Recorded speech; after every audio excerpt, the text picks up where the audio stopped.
మనం నిత్య జీవితంలో అనారోగ్యంగా ఎన్నో ఇబ్బందులు ఉచిత వైద్యాన్ని మీకు పరీక్షలు జరిపి మందులు ఉచితంగా చైర్మన్ అండ్ మన సెక్రటరీ గారు అనేక కార్యక్రమాలు మీకు తెలియదు. అసలు కార్యక్రమాలు మేము ఈ విధంగా నిర్వహిస్తున్నాం. ముఖ్యంగా మీ అందరికీ ఇక్కడ 2 కార్యక్రమాల్లో ఈ వర్డ్ కూడా చెప్పడం కష్టంగా ఉంది. జీవనే అంటే బాలికలు అంటే నేరం ఎవరిలో నేరం ఎవరు చేసినా శిక్ష ఒకేరకంగా ఉంటుంది. అంటే దీంట్లో ఇప్పుడు ఏం చేశారంటే పూర్వం మనం ఆ సమాజంలో గురించి ఆలోచించినట్లయితే బాలికలు ఇంటి పట్ల ఉండి వాళ్ళు చక్కటి శ్రద్ధగా చదువుకోవడం, సంఘం వారిని తీర్చిదిద్దడం, వాళ్ళు శ్రద్ధగా చదువుకోవడం, తల్లిదండ్రులు శ్రద్ధ వహించడం అలాంటివి ఆ రోజుల్లో జరిగేది. కానీ ప్రజలకి ఇది మనం కనుగొనలేదు. ప్రతి ఒక్క చోట కూడా ఈరోజు మనం చూస్తున్నాం ఈ జ్యువెనైల్ క్రైమ్స్ అంటే బాల నేరాలు పెరిగిపోతున్నాయి. దానికి తోడు తల్లిదండ్రులు వారి మీద శ్రద్ధ చూపడం లేదు. దానికి కారణం ఉమ్మడి కుటుంబాలు ఇది వరకు ఉండేది.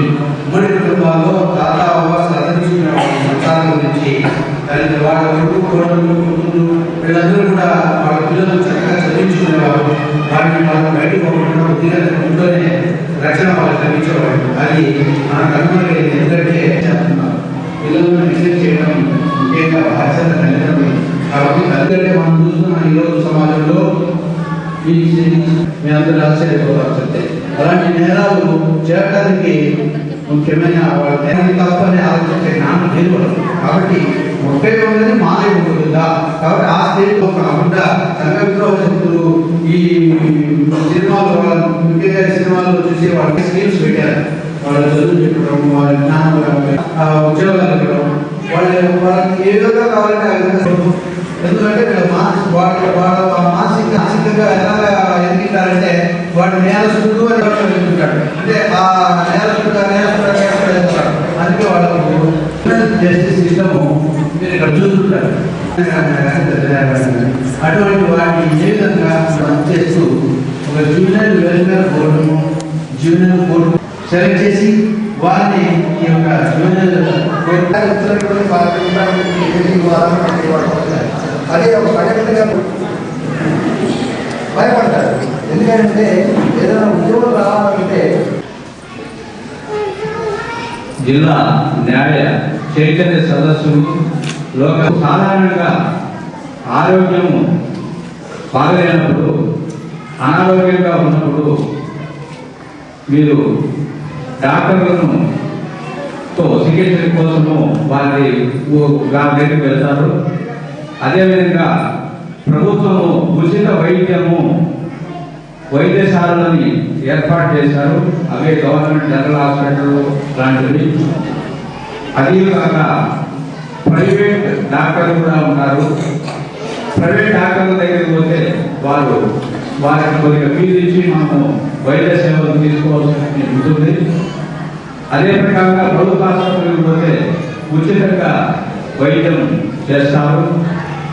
అదే ప్రకారం మీకు గ్రామంలో ఏదైనా వివాదం ఉంటే ఏదైనా కేసు ఉంటే మా సమస్యను సంప్రదించినట్లయితే మేము దానికి తగ్గట్టుగా మీకు న్యాయ సలహా ఇచ్చేదానికి మేము సిద్ధంగా ఉన్నాము.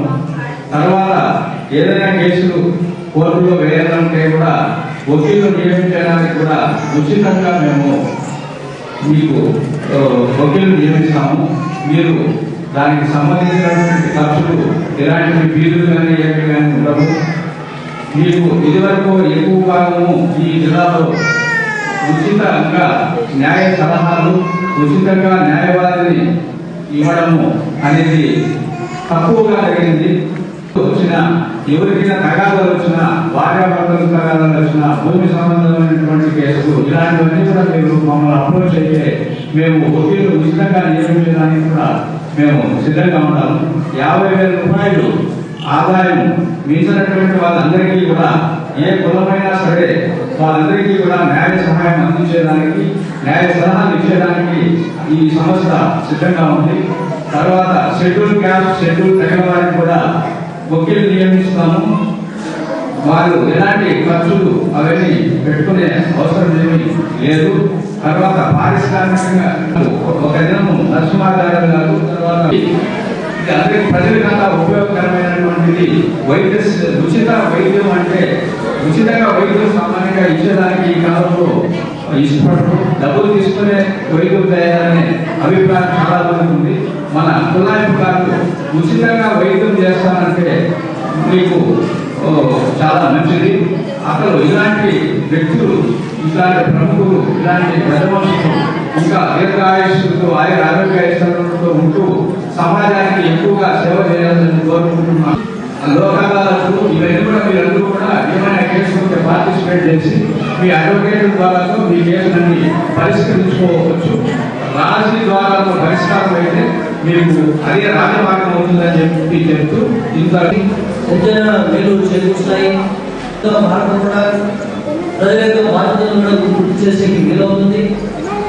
ఇలా ప్రజల్లోకి వచ్చేసి న్యాయమూర్తులు చేసి వారి చట్టాల గురించి అవగాహన చూపేందుకు ముందుకు వచ్చి చేస్తున్నారంటే నిజంగా చాలా ప్రజలు ఎంతో అదృష్టవంతులు. ఎందుకంటే వారి ప్రజల తరఫున న్యాయమూర్తులు అందరికీ నేను ధన్యవాదాలు తెలుస్తున్నాను. ఎందుకంటే ప్రజల్లోకి జిల్లా జడ్జి గారు, ఇతర న్యాయమూర్తులు ప్రజల్లోకి చేసి చట్టం గురించి అవగాహన చెప్పడం, ఇంతమంది న్యాయమూర్తులు జిల్లా జడ్జితో సహా ఇంతమంది వచ్చి ఇచ్చేసినటువంటి సందర్భాలు నేను నా సమీక్షలో చూడలేదు, విధానంగానే చూడలేదు. కానీ ఇంతమంది న్యాయమూర్తులు జిల్లా జడ్జి గారు ప్రజలే రావడం, ప్రజల్లోకి వచ్చి ప్రజల్లోకి చూసుకొని పోయి చట్టం గురించి ఇదే చెప్పండి, ఈ రకంగా ఉండండి, ఈ రకంగా నేను చెప్పడం ముందుకు వచ్చినట్టు ఎంతో హర్షణీయం, ఎంతో అభినందనదాయకం. న్యాయమూర్తులందరికీ నేను ప్రజల తరఫున నేను నా ధన్యవాదాలు చెప్తున్నాను. తర్వాత ఈ కార్యక్రమం, ఈ ఉచిత వైద్య శిబిరాలు నేను ఆగస్టు ద్వారా నిర్వహిస్తున్నాను. మధునగర్లో దాదాపు 2.5 సంవత్సరాల నుండి పేదల కోసం ఒక రోజు వెచ్చించినాను. పేదల కోసం ప్రతి నెల ఆగస్టు వారం ప్రజల కోసమే ఉచిత క్యాంప్స్ నిర్వహిస్తున్నాను 2.5 సంవత్సరాల నుండి. ఆ రోజు ముఖ్యంగా జస్టిస్ స్పెషలిస్ట్ సంబంధమైన ఆస్మా, టీవీ ఇలాంటి జబ్బులు గల వారికి కంపెనీల సహకారంతో ముందుకు వచ్చి ప్రతి నెల దాదాపు కొన్ని వేల రూపాయల మందులు, ముఖ్యంగా ఇన్హేలర్స్, ట్రాన్స్ క్యాప్స్, క్యాప్స్ ఇవి చాలా విలువైనవి, ఖరీదైనవి. దాదాపు ఒక ఇన్హేలర్ దాదాపు 150, 200, 250, 300 రూపాయలు విలువ చేసి ఇన్హేలర్స్ వాళ్ళు ముందుకు వచ్చి కంపెనీలు ముందుకు వచ్చి ప్రతి నెల ఇస్తున్నారు. ఏదో నెల కార్యక్రమం వచ్చి ముందుకు ఇచ్చేసి కొందరు మామూలుగా. కానీ అలా కాకుండా మా కంపెనీలు తరఫున సిప్లా, ముఖ్యంగా సిప్లా గ్రూపింగ్ కంపెనీలు వాళ్ళు ముందుకు వచ్చి ప్రతి నెల వాళ్ళు మందులు తీసుకొచ్చి 1,000 రూపాయల మందులు ప్రజలకు ఇస్తున్నారు. ఈ మందులు కూడా ఇన్హేలర్స్ కూడా గవర్నమెంట్ హాస్పిటల్స్ లో లభ్యం తరఫున పేద ప్రజలకు పంపిణీ చేస్తున్నాం. నేను అందుకోసం కంపెనీలకు నేను ఎంతైనా కృతజ్ఞతలు చూపిస్తున్నాను కంపెనీలకి. ఎందుకంటే ఏదో రోజు వెళ్ళిపోవడం కాదు, ఇలా ప్రతి నెల ఆగస్టు వారం నిర్వహిస్తున్నాము.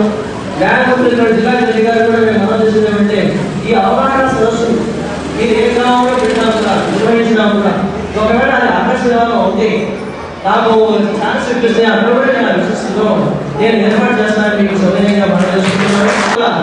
ఈ టీవీ గ్రూపులు డ్రగ్ రెసిస్టెన్స్ ఏర్పరచుకుంటున్నాయి. Resistant organisms, that's called drug resistant